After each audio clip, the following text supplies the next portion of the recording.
sovereign empath. This is Jung's final stage.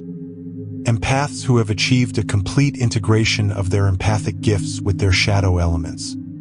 Jung wrote, "They have become what I can only describe as conscious vessels, able to hold the full spectrum of human experience without being corrupted or depleted by it."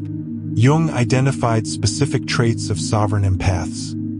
They can feel others' emotions without taking responsibility for them. They detect manipulation instantly but respond with compassion rather than anger. They maintain boundaries without walls. And they have developed what Jung called archetypal wisdom, understanding human behavior at the most profound psychological levels. The key difference, Jung noted, is that sovereign empaths have fully embraced their own shadow. They no longer project their disowned darkness onto others, making them immune to the psychological hooks that narcissists use. Jung documented several dangers inherent in reaching the final stage of empathic development that made him question whether this evolution was worth the price. The isolation factor. Jung observed that sovereign empaths often lived in profound isolation. "They have outgrown the psychological level of most humans," he wrote.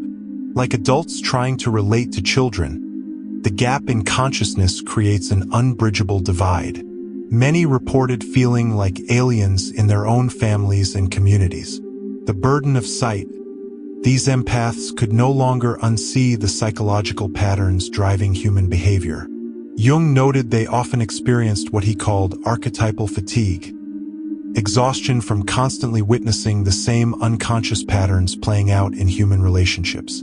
They could predict relationship failures, see through political manipulation, and detect emotional patterns years before they manifested.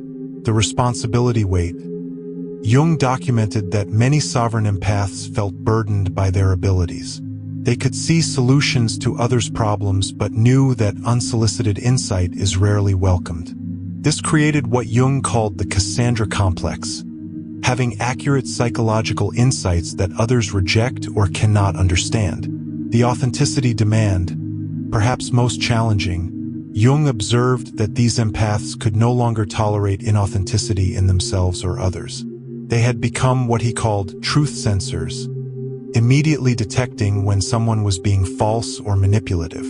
This made maintaining social relationships extremely difficult. Jung wrote, "They have achieved psychological mastery, but at the cost of normal human connection. They have become bridges between the conscious and unconscious realms, but bridges are walked upon, not embraced." The most dangerous aspect Jung identified was what he called archetypal possession. Some empaths became so identified with their role as healers or truth-tellers that they lost touch with their own humanity. Jung developed what he called the Shadow Integration Protocol, specifically for empaths recovering from narcissistic abuse. This was not traditional therapy, but what he described as psychological alchemy.